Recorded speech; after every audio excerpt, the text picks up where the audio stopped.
तो क्या हाल चाल बच्चा लोग, स्वागत है आप सभी का इंडिया सिटी में। देखिए, ज़्यादा कुछ तो नहीं है, ठीक है, लेकिन कुछ इम्पॉर्टेंट बात आपसे करनी है। अगर आप ध्यान से सुनेंगे तो आपके ज़रूर काम आएगा। देखिए, इससे पहले जस्ट थोड़ी देर पहले ही 2-3 घंटे पहले मैं यूनिवर्सिटी ऑफ एडमिशन ब्रांच किया था दिल्ली के। वहाँ पे आपके बहुत सारे डाउट थे, उसको क्लियर करे, उस पर वीडियो डाला, देन और नए डाउट आ गए, ठीक है। तो जब तक ये एडमिशन प्रोसेस ख़त्म नहीं होता, आपका एडमिशन नहीं हो जाता, डाउटों की संख्या बढ़ती जाएगी। तो आप तरह तरह के डाउट पूछोगे, मेरे से पूछोगे, किसी और से पूछोगे। सवाल यही है कि आप जिससे डाउट पूछ रहे हो क्या एक्चुअल में वो आपको राइट इन्फॉर्मेशन दे रहा है, ठीक है। एक होता है पढ़ी पढ़ाई बातें जो कि आपके पोर्टल पे लिख के आती है, इन्फॉर्मेशन में लिख के आती है, चाहे बुलेटिन में हो, चाहे किसी भी नोटिस में हो। वो बताने का तो आपको कोई भी बता सकता है कि आया, नोटिस पढ़ा, पढ़ के बता दिया। वो तो आप भी, अगर आप नोटिस को समझ सकते हैं तो आपके भी काम आ जाएगा। सवाल ये है कि वो सारे डाउट जो कि आपको जानने ज़रूरी आपके मन में आते हैं, उसको आप क्लियर कैसे करेंगे। आपके पास दो ऑप्शन है, या तो आप दिल्ली यूनिवर्सिटी की एडमिशन ब्रांच को विजिट करते रहें। ज़रूरी नहीं है कि वहाँ पर आपको पूरा का पूरा इन्फॉर्मेशन मिल ही जाएगा, क्योंकि वो कितना सपोर्टिव है मैं अभी आपको समझाने वाला हूँ एक एग्जांपल के थ्रू, क्योंकि जो अभी मैंने आज ही देखा था। उसके अलावा आपके पास जीमेल है, जीमेल पे आप मेल कर सकते हैं। दिल्ली यूनिवर्सिटी के एडमिशन हेल्प डेस्क है, वहाँ पे मैसेज कर मतलब कॉल कर सकते हैं, लेकिन उनके पास भी उतना इन्फॉर्मेशन नहीं रहता। तो एटलीस्ट उन लोगों से तो ज़्यादा इन्फॉर्मेशन ही होगा जो आपको बेसिकली सिर्फ क्या नाम है, आपको नोटिस पढ़ के आपको चीज़ें बताते हैं। तो मैं आपको ये कहूँगा, यहीं पे आप गड़बड़ करते हो कि वो जो चीज़ बता रहे हैं आप उन पे बिलीव करते हो। सेकंड थिंग, मैं किसी का नाम नहीं ले रहा, कोई चीज़ आ रहा है उसको पोर्टल पे नहीं दिखता, वो कहता है यार कि मॉपअप राउंड में विड्रॉल वाला ऑप्शन लिखा नहीं है, तो मे बी विड्रॉल वाले बच्चों को मौका नहीं दिया जाए। अब वो तो पोर्टल में आपको भी दिख रहा है ना, आपको भी दिख रहा है। तो अगर आप काउंसलर हो, आप बच्चों की हेल्प करना चाहते हो, तो वो आपका फ़र्ज़ बनता है कि वो क्लियर करके आओ, ठीक है। कहीं से भी क्लियर करो, चाहे आपके पास सोर्सेज होने चाहिए, चाहे आप यूनिवर्सिटी ऑफ दिल्ली की ब्रांच विजिट करो, या आपके पास कनेक्शन होने चाहिए, आप कॉल पे करो। कहीं ना कहीं से तो क्लियर करके बताओ बच्चों को, कि सिर्फ इस क्वेश्चन मार्क के साथ छोड़ दो कि नोटिस में लिखा नहीं है, तो मे बी कर पाएंगे, मे बी नहीं कर पाएंगे, आप अपने पोर्टल पर देख लेना।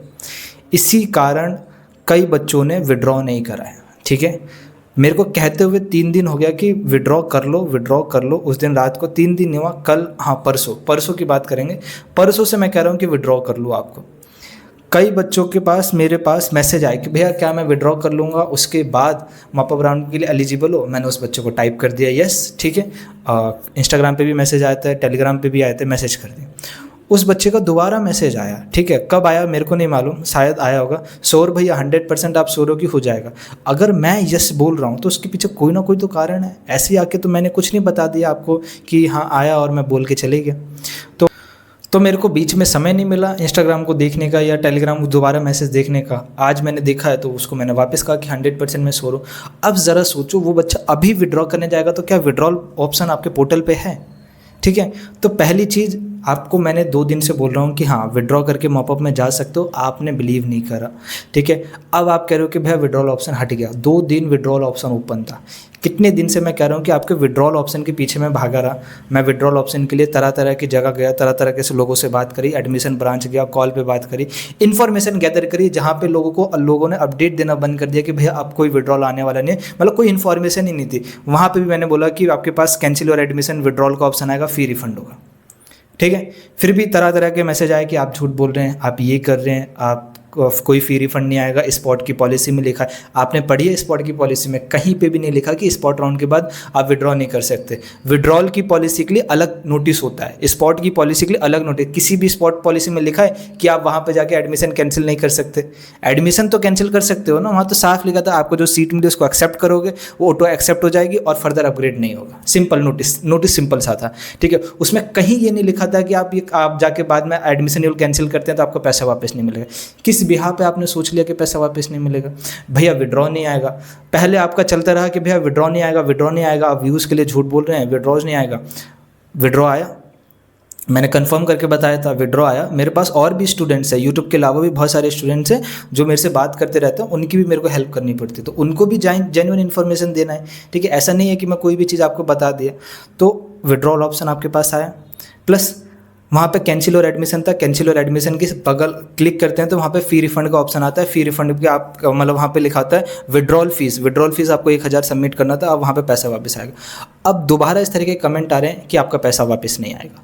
ठीक है, किसने कहा पैसा वापस नहीं आएगा? कहाँ पे पढ़ा है आपने पैसा वापस नहीं आएगा? क्या आपने जाके यूनिवर्सिटी से कन्फर्म करा है? किस बिहाफ पे कह रहे हैं कि आप पैसा वापस नहीं आएगा? ठीक है, सिंपल सी बात है, अगर 30 सितंबर से पहले पहले पैसा वापस आएगा।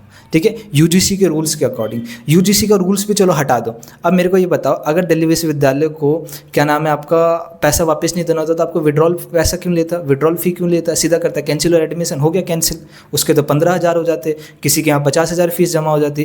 पैसा विड्रॉल फ़ी क्यों लिया गया है? विड्रॉल फ़ी कोई पैसा नहीं है, वो पेनल्टी है आपके ऊपर कि आपने एक सीट ली, सीट को बर्बाद करा, अब उस बर्बाद करने के बदले आप वो 1,000 रुपये पेनल्टी दो। पूरा पैसा हम आपका वापस कर देंगे ज़रूर, लेकिन वो 1,000 रुपये आपकी पेनल्टी लगेगी। वो है विड्रॉल का ऑप्शन। तो अगर आपका इस राउंड में आपका विड्रॉल जिन भी बच्चों ने करा ये सोच रहे हैं कि भैया पैसा आएगा कि नहीं आएगा, कमेंट्स हैं, बहुत कमेंट्स है कि भैया मेरा पैसा आएगा कि नहीं आएगा, आप झूठ बोल रहे हो, आप ये करो, पैसा 100% आएगा, क्योंकि विड्रॉल फ़ी मांगा गया आपसे। विड्रॉल फ़ी के लिए विड्रॉल की पॉलिसी है, जाके पढ़ो। विड्रॉल का मतलब ही विड्रॉल फ़ी का मतलब ही है कि आपका पैसा वापस आएगा। ये मतलब थोड़ा ना है कि हम पैसा भी वापस नहीं दे रहे और आपसे विड्रॉल फ़ी भी ले रहे हैं। ये कहाँ पे लिखा है? आ रही है बात समझ में? अब इसके आगे अगर हम बात करते हैं आगे क्या, तो पहला तो ये हो गया आपका विड्रॉल के रिगार्डिंग कि भैया आपका पैसा 100% आएगा, समय लगेगा, पैसा आने में समय लगेगा। तो ये तो दिमाग से निकाल दो कि भैया पैसा नहीं आया। उन बच्चों के साथ मेरा बड़ा दुख हो रहा है जिन बच्चों को मैं 2 दिन से कह रहा था अगर आप मॉपअप में जाना है तो विड्रॉल लेके जा सकते हो, लेकिन जाने के लिए मैंने कंडीशन भी बताई थी कि हाँ अगर आपको लगता है कि आपका कोर्स बेकार है जब भी जाना है, ऐसा नहीं है कि गारंटी नहीं आपको मॉपअप में सीट मिल जाएगा। अब वो बच्चों का मैसेज आ रहा है भैया विड्रॉल ऑप्शन चले गया, मेरे को मॉपअप में जाना है, कब आएगा विड्रॉल ऑप्शन? अब थोड़ा ना आएगा विड्रॉल ऑप्शन, अब तो मॉपअप राउंड पूरा खत्म हो जाएगा, उसके बाद विड्रॉल ऑप्शन आएगा कि नहीं आएगा उसकी भी कोई गारंटी नहीं है। ठीक है, मे बी उसके बाद सिर्फ कैंसिल और एडमिशन आएगा, क्या नाम है आपका विड्रॉल ऑप्शन भी नहीं आएगा। अच्छा, सिंपल सी बात है, कैंसिल और एडमिशन आते भी आपका 100% पैसा नहीं रखा जाता। यूनिवर्सिटी ऑफ दिल्ली की 100% पैसा रख लिया, किसी ने भी बोल दिया कि ये लास्ट डेट है, इस लास्ट डेट तो नहीं करोगे। तो यूजीसी के रूल्स पढ़ोगे तो समझ में आएगा कि एक पर्टिकुलर डेट तक अगर विड्रॉ करते हो तो 100 मतलब क्या नाम है 100% पैसा मिलता है। वो डेट यूनिवर्सिटी डिसाइड करती है, वो डेट मे बी अभी है या मे बी आगे एक्सटेंड हो सकती है। तो अभी तो ये फाइनल मान के चलो, क्योंकि मैं इसको फाइनल मान रहा हूँ, क्योंकि मॉपअप राउंड के बाद ये होता नहीं है। कंफर्म करने गया था, कोई कंफर्मेशन मिली नहीं है कि विड्रॉल ऑप्शन आएगा भी कि नहीं आएगा, कोई गारंटी नहीं। प्लस ऐसा होता है कि भैया मान लो बाद में कैंसिल और एडमिशन आएगा, समस्या ये नहीं है कि विड्रॉल ऑप्शन आएगा कि नहीं आएगा। देखो 2 तरीके की समस्या है। पहला कि भैया मेरे को कैंसिल करने का एडमिशन मिलेगा कि नहीं मिलेगा। कैंसिल करने का एडमिशन तो 2 महीने तक भी तुमको मिल जाएगा आपके पोर्टल पे, उसकी दिक्कत नहीं है, कैंसिल तो आराम से कर पाओगे, मॉपअप के बाद भी कैंसिल कर पाओगे। समस्या तो यहाँ पे है कि कैंसिल करने पे मेरे को मेरा पैसा वापस मिल रहा है कि नहीं मिल रहा है। ठीक है, कैंसिल तो आप मॉपअप में सीट मिल जाएगा। दिल्ली यूनिवर्सिटी के मान लो मॉपअप 1 आ गया, 2 आ गया, 3 आ गया, एक पूरा सितंबर चलेगा, सितंबर के बाद आखिरी राउंड हुआ, उसके बाद भी कैंसिल का एडमिशन आपके पोर्टल पे आएगा। कर तो जब भी लोगे, लेकिन पैसा वापस आएगा कि नहीं आएगा वो बड़ा सवाल है। ठीक है, तो उसी में मैंने कहा था कि विड्रॉ कर लो, पैसा वापस आ जाएगा। अब इसकी कोई गारंटी नहीं है कि जो आगे जो कैंसिल होगा, कैंसिल तो ऑप्शन आएगा, पैसा वापस आएगा कि नहीं आएगा। अगर पैसा वापस नहीं आएगा तो फिर आपको थोड़ा भागा दौड़ी करना पड़ता है, यूजीसी के रूल्स समझाने पड़ते हैं कि एक डेट के 15 दिन बाद अगर मैं विड्रॉल करता हूं तो मेरा क्या नाम है आपका 90% आप मतलब 90% विड्रॉल मेरे को मिलना चाहिए। 100 मिले चाहे ना मिले 90 मिलना चाहिए। आप 10% पैसा ही काट सकते हो। एंड फी रिफंड के रिगार्डिंग एक लास्ट डाउट ये कि भैया मेरे को कोई कॉलेज एलोकेट हुआ था, उसने मेरा फॉर्म रिजेक्ट कर दिया। इन डेट केस मेरे पोर्टल पे तो विड्रॉल का ऑप्शन नहीं आ रहा, क्या मेरा फीस कैसे आएगा? तो आपका फीस भी आएगा, आपको 1,000 रुपये देने की ज़रूरत नहीं है। आपका जितना भी अमाउंट है वो आपके पोर्टल पे वापस रखा हुआ है, आपके बैंक अकाउंट में वो वापस कर दिया जाएगा। ठीक है, उसमें थोड़ा समय लगता है लेकिन हो जाएगा। भैया मेरे को जो कॉलेज मिला था वो मैंने एक्सेप्ट करा, मैंने अपग्रेड करा, मेरे को नया कॉलेज मिला, नए कॉलेज से फॉर्म रिजेक्ट हो गया, पुराने कॉलेज की फ़ीस फंसी हुई है, तो वो फीस आपको आ जाएगी, आपको विड्रॉल ऑप्शन की ज़रूरत नहीं थी। ठीक है, उसके अलावा भैया जो नया कॉलेज मिला वो मैंने एक्सेप्ट ही नहीं करा, इस केस में क्या मेरा पैसा वापस आएगा? आपका भी पैसा पुराना वाला वापस आ जाएगा, आपको कुछ करने की ज़रूरत नहीं है।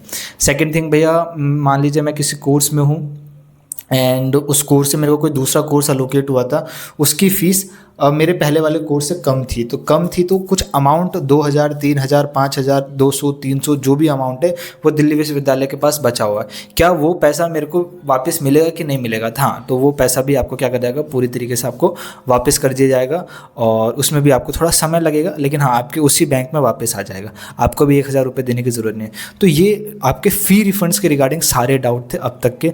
आई थिंक आपके पास अब कोई कन्फ्यूज़न नहीं बचा होगा रिगार्डिंग फीस, रिगार्डिंग विड्रॉ। एक बच्चे का आज 1 बजे कमेंट आया कि वो उस किसी बच्चे को रिप्लाई कर रहा है कि भाई विड्रॉल के चक्कर में 1000 रुपये बर्बाद मत कर, ठीक है, पैसा रिफंड नहीं आएगा। तो दिख रहे हो, ये पहली बात तो विड्रॉल ऑप्शन हट चुका है, सिर्फ इसी चक्कर में कि आपने इंतज़ार करा कि कोई नया कुछ बता दें कि पैसा आएगा कि नहीं आएगा, मैं करूँ कि नहीं करूँ। पहली बार विड्रॉल करके मॉपअप में जाना था। जिन भी बच्चों ने विड्रॉल कर लिया मॉपअप में जा सकते हो, ठीक है, आपको कुछ भी देने की ज़रूरत नहीं, आप आराम से मॉपअप में जा सकते हो। सेकेंड थिंग की अगर हम बात करेंगे, विड्रॉल कर लिया आपका पैसा पूरा वापस आएगा। अगर 1000 रुपये सबमिट करा है विड्रॉल फी तो पूरा पैसा आपका वापस आएगा। क्या मॉपअप के बाद वापस विड्रॉल का ऑप्शन आएगा? कोई गारंटी नहीं है, ठीक है। अब तक मैंने आपके लिए इस विड्रॉल की बात करी थी, अभी भी कुछ बच्चे रह गए हैं किसी न किसी कारण से, किसी की बात मान के कि पैसा वापस आएगा नहीं, विड्रॉ नहीं करते। एक तो ये सबसे पहली महामूर्ख गलती है कि किसने कहा कि आपका पैसा वापस नहीं आएगा। चलो पैसा नहीं भी वापस आता तब भी आपको, अगर मान लो पैसा भी नहीं दे रहे, दिल्ली विश्वविद्यालय ने मना कर दिया पैसा नहीं दे रहे, तब भी बच्चा विड्रॉल फी देना पड़ता है आपको। अगर आप किसी यूनिवर्सिटी में एडमिशन ले रखे हो पहले से ही और आपने यहाँ ड्यू में भी ले रखा है और उस यूनिवर्सिटी में पढ़ने जा रहे हो, ड्यू का छोड़ दोगे, दोनों जगह से नाम कैंसिल हो जाएगा। किसी 2 रेगुलर यूनिवर्सिटीज़ में एक साथ नहीं पढ़ सकते हो, ठीक है, एक ओपन हो सकती है, एक रेगुलर हो सकती है। तो एडमिशन तो यहाँ कैंसिल कराना पड़ता ही है आपको। आपने कहीं पे भी एडमिशन ले रखा हो, आपको यहाँ से एडमिशन कैंसिल कराना पड़ेगा किसी एक यूनिवर्सिटी से, इस बात का ध्यान रखो। इन लास्ट में बस यही समझाने की कोशिश कर रहा हूँ, जिन भी बच्चों ने अभी तक विड्रॉ ले लिया है वो मॉपअप में एलिजिबल है। जिन भी बच्चों ने अभी तक विड्रॉ ले लिया है उनका 100% फी रिफंड करा जाएगा, जिन्होंने भी 1000 रुपये सबमिट करा है। उसके अलावा कुछ है विड्रॉल के रिगार्डिंग, हाँ फ़ी रिफ़ंड के रिगार्डिंग डाउट है कि भैया फ़ी रिफ़ंड कब तक आएगा। कुछ बच्चों का ऐसा है कि भैया मेरे पोर्टल पे फ़ीस लिखा आ रहा है लेकिन कब आएगा ये नहीं पता चल रहा। मतलब वहाँ पे लिखा आ रहा है fees initiated successfully, fees initiate successfully लिख के आ रहा है, डेट भी लिखा है, टाइम भी लिखा है, लेकिन मैं बैंक जाता हूँ कन्फर्म करने तो मेरा पैसा नहीं आया। 26 तारीख को आया था, एक बच्चा इलाहाबाद से मेरे को इलाहाबाद से यहाँ मिलने आया था, ठीक है, आज मैं उसके साथ भी वहाँ गया था इसी डाउट को क्लियर करने के लिए। उसको लेके गया था वहाँ पे एडमिशन ब्रांच और वहाँ से चीज़ें क्लियर करी गई कि फ़ीस इनिशिएटेड सक्सेसफुली का मतलब ये है कि वहाँ पे अभी आपका पैसा आपके अकाउंट में आया नहीं है, आने के प्रोसेस में चल चुका है, ठीक है।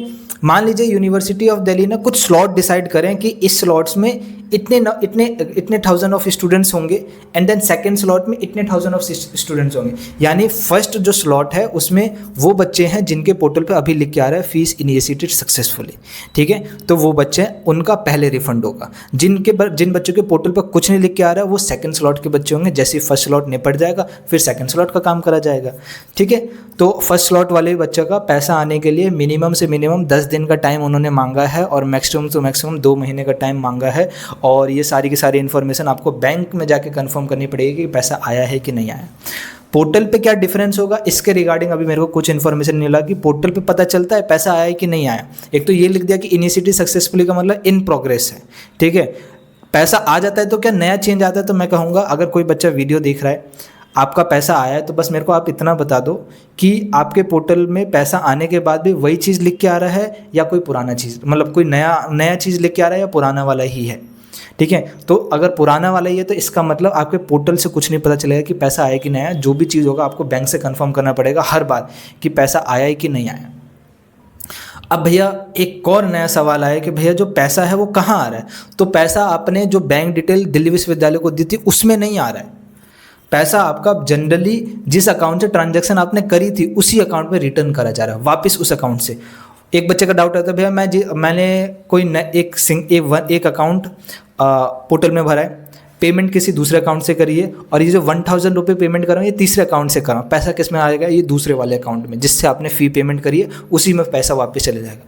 समस्या उन बच्चों को आएगी जिनकी साइबर कैफ़े से जिन्होंने पेमेंट कराई है कि वो बैंक कैसे जाके चेक करेंगे, ठीक है। तो मैं ये कहूँगा एक बार कमेंट बॉक्स चेक करना प्लीज़। कोई ऐसा बच्चा है जिसके अकाउंट में पैसा आ चुका है, वो बस इतना बता दे कि उसके पोर्टल पे क्या कोई नया चेंज आता है या बस यही लेके आता है fees initiated successfully date and time, dates it.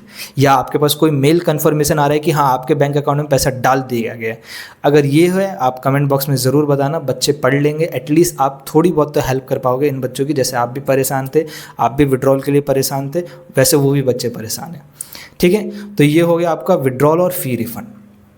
अब आते हैं भैया ये इधर मॉपअप राउंड की तरफ थोड़ा बात कर ले, ठीक है। मॉपअप राउंड में सबसे बड़ा सवाल था कि भैया मॉपअप राउंड में कौन एलिजिबल है, कौन एलिजिबल नहीं है। पहली बात, बताने वालों ने आपके मन में कन्फ्यूजन ये डाला कि नोटिस में नहीं लिखा है कि जिन बच्चों जो बच्चे विड्रॉल लेके जा रहे हैं वो मॉपअप में एलिजिबल है कि नहीं है। वहाँ पे बस इतना लिखा है कि आपका एडमिशन नहीं होना चाहिए। अगर नोटिस में नहीं लिखा है तो ये आपकी रिस्पॉन्सिबिलिटी है ना कि आप जाके वहाँ कंफर्म करें और पता करें कि ऐसा होगा कि नहीं होगा, या इसी बात पे छोड़ दें कि मे बी आप चेक कर लेना, मे बी नहीं चेक कर लेना। तो नोटिस तो बच्चा खुद भी पढ़ सकता था, आपकी ज़रूरत क्या थी, ठीक है। तो इन डेट केस मैं आपको बताता हूँ, सबसे पहली बार हर वो बच्चा यूनिवर्सिटी ऑफ दिल्ली में अप्लाई कर सकता है मॉपअप में जिसका अभी विड्रॉल ऑप्शन तो हट चुका है, यानी अभी जिस समय वीडियो देख रहा है उस समय दिल्ली विश्वविद्यालय में एक भी सीट नहीं है। एक भी सीट का ये जनरली मतलब नहीं है कि उसका सीट मिली ही नहीं थी, मैं कह रहा हूँ एक सीट भी नहीं है इस वक्त तक।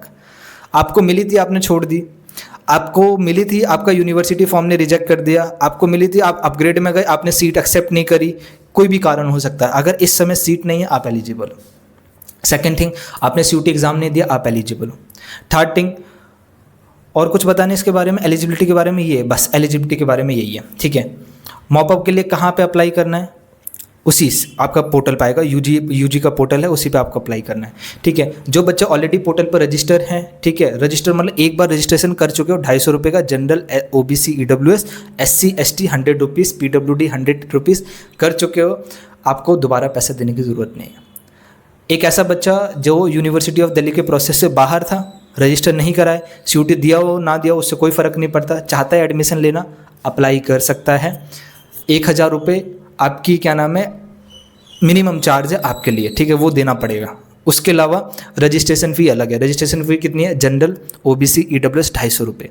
उसके अलावा अगर हम बात करेंगे SC ST PWD 100 रुपये, ठीक है। आपका ये हो गया, आप अप्लाई कर सकते हैं। पोर्टल वही रहेगा। प्रेफरेंस कॉलेज एंड कोर्सेज़ की वहाँ डालनी पड़ती है। प्रेफरेंस डालते समय आपको मल्टीपल कॉलेज, मल्टीपल कोर्स मिल सकते हैं। हो सकता है एक कॉलेज में एक कोर्स आपको मिला है, फिर उसी कॉलेज में कुछ टाइम बाद, 1 दिन बाद, 2 दिन बाद उसी कॉलेज में आपको दूसरा कोर्स मिल जाए, हो सकता है, पॉसिबिलिटी है, संभावना है। तो आपको पुरानी वाली सीट छोड़ के नई वाली को ले लेना चाहिए और कोई यहाँ पे चार्ज नहीं लगता है, आराम से छोड़ो, पैसा वहाँ आराम से ट्रांसफ़र हो जाएगा। एक कॉलेज में सीट मिला था, यहाँ पे भी आपने एक्सेप्ट कर लिया। अच्छा, इसके बारे में बात करता हूँ। सबसे पहले बात करें एलिजिबिलिटी के बारे में। 2-3 डाउट क्लियर कर लो। भैया मैं ड्यू स्कूल में पढ़ता हूँ, मैं मॉपअप में रजिस्टर कर सकता हूँ, कर सकते हो।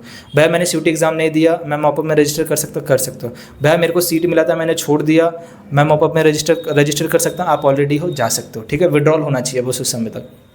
ये डाउट थे, हाँ इतने ही डाउट थे। अब यहाँ पे वापस आते हैं।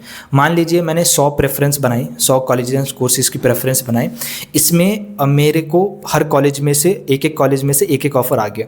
10 कॉलेज ने मेरे को ऑफ़र दिया और 10 कॉलेज को मैंने एक्सेप्ट, मैं 10 को करूँगा, ऐसा नहीं है कि ऑफ़र रिजेक्ट कर दूँगा। 10 को मैंने एक्सेप्ट करा, ठीक है। 10 को एक्सेप्ट करने के बाद जैसे ही एक्सेप्ट करता हूँ फिर वो चीज़ कॉलेज के पास जाती है। कॉलेज उस चीज़ को वेरीफाई करता है कि क्या मैं उस कोर्स के लिए एलिजिबल हूँ कि नहीं हूँ। मेरे मार्क्स देखता है, मेरे सब्जेक्ट देखता है, मिनिमम एलिजिबिलिटी क्राइटेरिया देता है। सब्जेक्ट का मतलब ये कि कहीं ऐसा तो नहीं है साइंस का कोर्स है और आर्ट्स वाला बच्चे ने अप्लाई करा है तो एलिजिबल ही नहीं है, ठीक है, दिखा तो दिया पोर्टल पे, एलिजिबल नहीं है।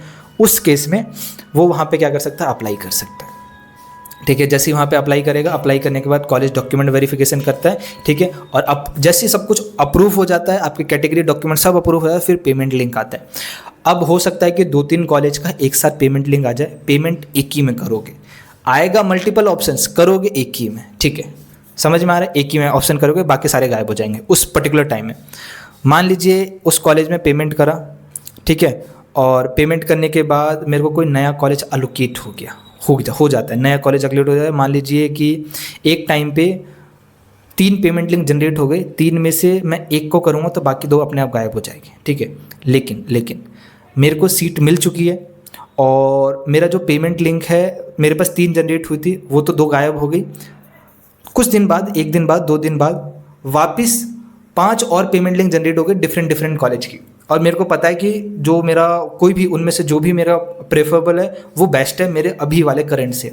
यहाँ से एडमिशन कैंसिल करना है, वहाँ जाना है, 1 रुपया देने की ज़रूरत नहीं, यहाँ की फ़ीस वहाँ एडजस्ट हो जाएगी ऑटोमेटिकली। अगर कम पैसा है तो ऑटोमेटिकली फ़ी पेमेंट भी हो जाएगी, जितना एक्स्ट्रा अमाउंट है वो आपके बैंक अकाउंट में रिफंड कर दिया जाएगा। मिनिमम 2 महीने का टाइम मांगेगा, ठीक है, कुछ करने की ज़रूरत नहीं है। अगर एक्स्ट्रा अमाउंट है तो वो एक्स्ट्रा अमाउंट देना पड़ेगा, 2000, 5000, 1000 जो भी है, 10,000, 50,000 जो भी एक्स्ट्रा अमाउंट है वो आपको देना पड़ेगा, ठीक है। मॉपअप के रिगार्डिंग इतनी क्लियरिटी आप रखो तो आप एटलीस्ट आपको चीज़ें आसान रहेगी। मॉपअप में आप उन्हीं कोर्स एंड कॉलेज के लिए अप्लाई कर सकते हैं जो आपको वैकेंसी शीट में दिखाएगा, और वैकेंसी शीट आज शाम 5 बजे आ जाएगी। जस्ट मैं वीडियो देख रहा हूँ तो आप शायद वीडियो देख रहे होगे तो अब तक तो आ भी चुकी होगी, ठीक है। इस चीज़ का ध्यान रखना। आई थिंक प्रेफरेंस लिस्ट बनाने के लिए 2 दिन का टाइम दिया गया है, ठीक है। अभी मेरे को नोटिस याद नहीं है, नोटिस का लिंक मैं डाल देता हूँ, वहाँ से आप देख लेना। तो 2 दिन के अंदर ये सबमिट करना पड़ेगा, फिर रिजल्ट आना चालू हो जाएगा। और रिजल्ट आते आते रिजल्ट में भी लगभग 3 दिन, 8 तारीख, 9, 10, 11 या फिर शायद 9, 10, 11 है, ठीक है। तो 3 दिन आपके पास रिजल्ट आएगा, और शायद 13 तारीख पेमेंट की लास्ट डेट है, ठीक है। मैं डेट भूल गया हूँ। आपको बस इतनी चीज़ समझानी थी मॉपअप के रिगार्डिंग। तो आई थिंक आपको मॉपअप के रिगार्डिंग ये सारी चीज़ें तो समझ में आ गई। मॉपअप हो गया, विड्रॉ हो गया, उसके अलावा कोई डाउट है भैया? हाँ, आज एक बच्चे से मिला था मैं यूनिवर्सिटी ऑफ दिल्ली में। उस बच्चे के साथ इतनी बड़ी परेशानी हुई है और मैंने कोशिश करी उसको जितना हो सके सॉल्व करने की कि भैया, और आपका शायद फ़ी रिफ़ंड भी मैंने करा दिया, तो कि भैया यहाँ पे उस बच्चे ने 50,000 रुपये फ़ीस सबमिट करी थी किसी कॉलेज के लिए। मॉपअप में जाना था, वो कॉलेज पसंद नहीं था, विड्रॉ करा, 1,000 रुपये फ़ीस सबमिट करी, विड्रॉ नहीं हुआ, पैसा कट गया, विड्रॉ नहीं हुआ। दोबारा 1,000 रुपये फ़ीस सबमिट करी, विड्रॉ नहीं हुआ। यूनिवर्सिटी ऑफ हेल्प डेस्क पहले मेरे से बात करी थी कमेंट बॉक्स में, फिर मैंने कहा कि हेल्प डेस्क पे जाओ, सारी बातें वहाँ होगी। हेल्प डेस्क पे गए, हेल्प डेस्क पे वहाँ पे बात हुई, फिर वहाँ पे पता चला कि हाँ वो कर देंगे। करने के बाद पता चल रहा है कि कॉलेज ने अभी एडमिशन कैंसिल नहीं करा है, यूनिवर्सिटी ऑफ दिल्ली की तरफ से कोई अपडेट नहीं है। अब जो भी होगा वो बच्चा मेरे को रात तक बताएगा, और मैं कोशिश करूँगा किसी भी तरीके से उसकी परेशानी को सॉल्व करूँ, ताकि एटलीस्ट वो बच्चा भी मॉपअप राउंड के लिए एलिजिबल हो जाए। क्योंकि अगर एडमिशन उसका कैंसिल नहीं हुआ और एडमिशन बाद में कैंसिल हो रहा है तो मॉपअप में पार्टिसिपेट नहीं कर पाएगा, 1 साल बर्बाद, ठीक है। और उधर पैसा भी अटका हुआ है 50,000। तो ये सारी चीज़ें मेरे को समझाने थे कि आप मेरे से हेल्प ले सकते हैं, बस आपको बिलीव करने की ज़रूरत है कि मैं आपकी हेल्प कर रहा हूँ, तो एटलीस्ट सही इन्फॉर्मेशन बता रहा हूँ। अब क्या बताना है, मैंने विड्रॉल के बारे में सारी चीज़ बता दी, फ़ी रिफ़ंड के बारे में बता चुका हूँ, मॉपअप राउंड की एलिजिबिलिटी के बारे में बता चुका हूँ, कैसे काम चलेगा। अब बात आता है मॉपअप के मार्क्स कैसे कैलकुलेट होंगे। कंफर्म करने वाला जो भी बता रहा है, भैया कोई बता रहा है 5 के कैलकुलेट हो रहे, कोई बता रहा है 3 के हो रहे, कोई कह रहा है 4 के हो रहे। आप लोगों को पहली बात उनसे बोलो कि अगर बता रहे हो तो एग्जैक्ट बताओ। ये क्या मतलब है 5 के कैलकुलेट होंगे, 3 के कैलकुलेट होंगे, 4 के? सुनो, मैं कंफर्म करके आऊँ क्या होने वाला है, सुन लो। कैसे मैं मार्क्स कंफ्यूज नहीं करूँगा। अगर आप किसी भी बीएससी कोर्स के लिए जा रहे हैं, जिस बीएससी कोर्स में सिर्फ पीसीएम के मार्क्स मांगे गए थे, सीयूटी का, ये सब्जेक्ट कॉम्बिनेशन में सीयूटी के बता रहा हूँ, सीयूटी में सिर्फ पीसीएम मार्क्स माने गए थे, उसी सेम कोर्स में क्लास 12 के सिर्फ पीसीएम मार्क्स कैलकुलेट होंगे, सीयूटी के नहीं, क्लास 12 के पीसीएम मार्क्स कैलकुलेट होंगे, ठीक है। जहाँ पे पीसीबी मांगा गया सिर्फ पीसीबी, ठीक है, वहाँ पे क्लास 12 के सिर्फ पीसीबी कैलकुलेट होंगे। जहाँ पे बीएससी के वो कोर्सेज जहाँ पे 1 लैंग्वेज और 3 डोमेन मांगे गए हैं, 3 डोमेन में एक मैथमेटिक्स ऐसा कंपलसरी है, तो मैथमेटिक्स अभी भी कंपलसरी होगा, ठीक है।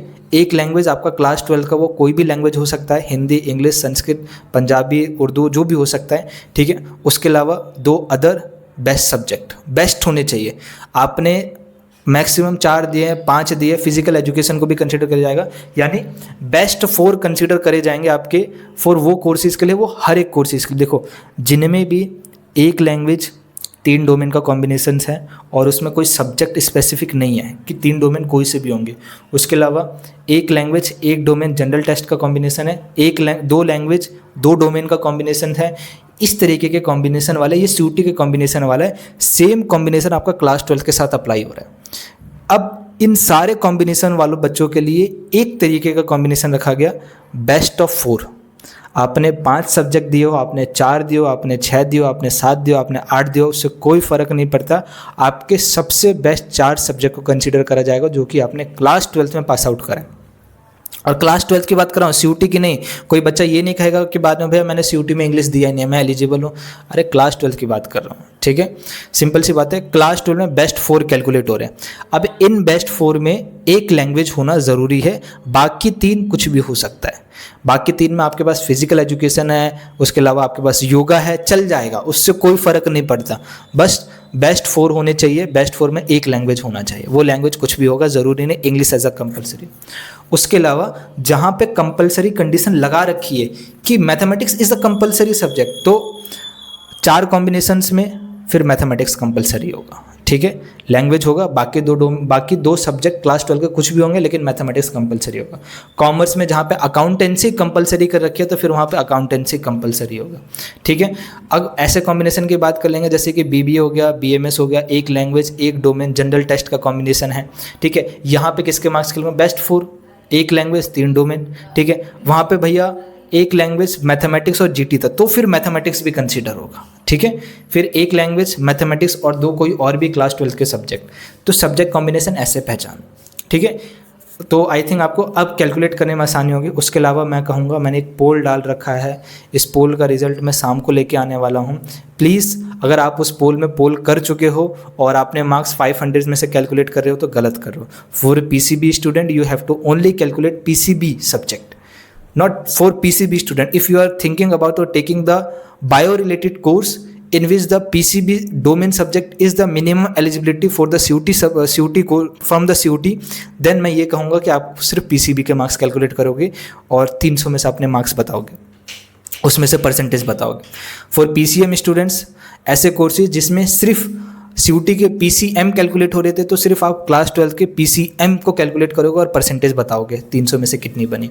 फॉर ऐसे सब्जेक्ट जिसमें 4 सब्जेक्ट की ज़रूरत हो रही है, जिसमें एक लैंग्वेज और 3 डोमेन था, तो उसमें आप 4 सब्जेक्ट को कंसिडर करोगे। वो 4 सब्जेक्ट कुछ भी हो सकते हैं, उसमें एक लैंग्वेज होना कंपलसरी है, ठीक है। वो बेस्ट 3 होने चाहिए। ज़रूरी नहीं है कि भैया बेस्ट में मेरा मेन ही सब्जेक्ट आएगा, फिजिकल एजुकेशन मेरा मेन नहीं है, मेरे को उससे कोई लेना देना नहीं है, यूनिवर्सिटी को उससे कोई लेना। यूनिवर्सिटी को बेस्ट 4 चाहिए। अगर फिजिकल एजुकेशन में आपके अच्छे मार्क्स है, योगा में आपके पास अच्छे खासे, म्यूजिक में आपके पास अच्छे खासे मार्क्स है, तो उसको हम कंसिडर कर लेंगे। ये यूनिवर्सिटी ऑफ दिल्ली ने साफ कह दिया है, ठीक है। आई होप आपको चीज़ें समझ में आई होगी सब्जेक्ट के रिगार्डिंग। अब प्लीज़ आप सबसे मैं एक रिक्वेस्ट करता हूँ कि मेरे पास ड्यू के भी स्टूडेंट्स हैं, बीएचयू के भी, इलाहाबाद के भी बहुत सारे बच्चे हैं, सबके डाउट सॉल्व करने पड़ते हैं। आप सेम डाउट को बार बार किसी से ये पूछोगे भैया दोबारा कंफर्म कर दो, एक और बार कंफर्म कर दो, जो बोल दिया वो कंफर्म है, ठीक है। बाकी अगर आपको चीज़ों पे बिलीव नहीं होता तो मैं आपको कहूँगा यूनिवर्सिटी ऑफ दिल्ली जा सकते हो, जाओ विजिट करने, हेल्प डेस्क को मेल करो, मैसेज करो, कॉल करो, ये सारी चीज़ें आप अपनी तरफ से कर सकते हैं, ठीक है। आपकी तरफ से जो भी रिप्लाई आएगा आप उस पर, बाकी अगर आप मानने के लिए तैयार नहीं है, बिलीव करने के लिए तैयार, तो मैं कुछ नहीं कर सकता। आपको ज़रूरत नहीं है, आप मतलब मैं आपको फोर्स नहीं कर रहा हूँ, आप इस चैनल से कनेक्टेड है, आप इस चैनल को आराम से छोड़ के जा सकते हैं, ठीक है। सबसे रिक्वेस्ट आपसे यही है कि अगर आपका डाउट इस वीडियो में सॉल्व हो चुका है तो प्लीज़ कन्फर्मेशन के लिए आप सेम डाउट को कमेंट बॉक्स में कमेंट मत करना, ठीक है। क्यों? क्योंकि और भी बच्चे हैं, और भी बच्चों की हेल्प करनी है। जैसे आपकी हेल्प कर रहा हूँ, आप भी परेशान हो, बहुत बच्चे परेशान, ठीक है। तो आपके सेम कमेंट का रिप्लाई करना, फिर आप उस कमेंट का वेट करोगे, मेरे को टाइम नहीं मिलेगा, मान लो मैं भूल गया, रिप्लाई करना भूल गया, तो फिर तो आप वेट करते जाओगे मेरा, ठीक है। तो ये वीडियो बना दिए, अगर आपका डाउट कोई नया है तो ही पूछना, मैं देख लूँगा, मैं नया डाउट को तुरंत रिप्लाई कर दूँगा। कोई सेम डाउट होगा तो मैं रिप्लाई नहीं करूँगा, ठीक है। सेकेंड थिंग, बीएचयू के रिगार्डिंग बच्चों को हेल्प करनी है, उनका भी स्पॉट राउंड है, तो आप थोड़ा बहुत चीज़ों को समझो। And that's it from my side. मैंने आप सभी को बहुत हेल्प करने की कोशिश करी है, और कनेक्ट रहो, चैनल से कनेक्ट रहो जितना ज़्यादा हो सके।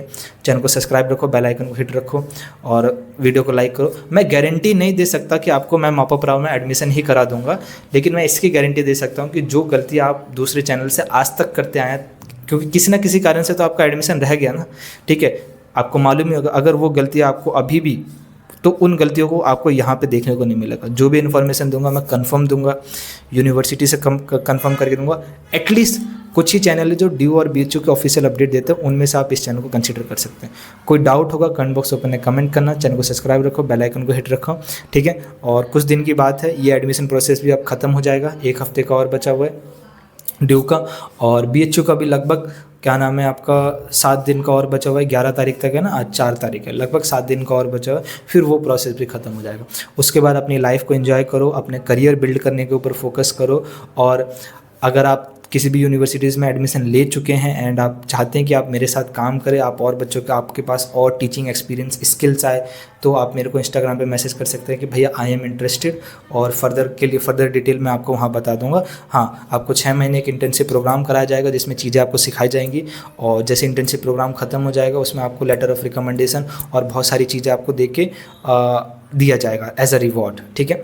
उनमें से जो भी बेस्ट परफॉर्मेंस होंगे उनको ऐसा हायर करा जाएगा, और उस समय वो पेड इंटर्नशिप रहेगा, और वो 6 महीने के लिए और एक्सटेंड करा जाएगा। इन डेट केस अगर आपने और अच्छा करा तो आप जितना अच्छा करोगे उतना ज़्यादा आपको उसमें पैसा मिलते जाएगा, और सब कुछ बेटर रहा तो आने वाले 3 साल तक आप इसी चैनल से कनेक्ट रहोगे, इसी चैनल पर गाइड करोगे, पढ़ाओगे, और जब कॉलेज से बाहर जाओगे तो प्रॉपर आपको हायर करा जाएगा।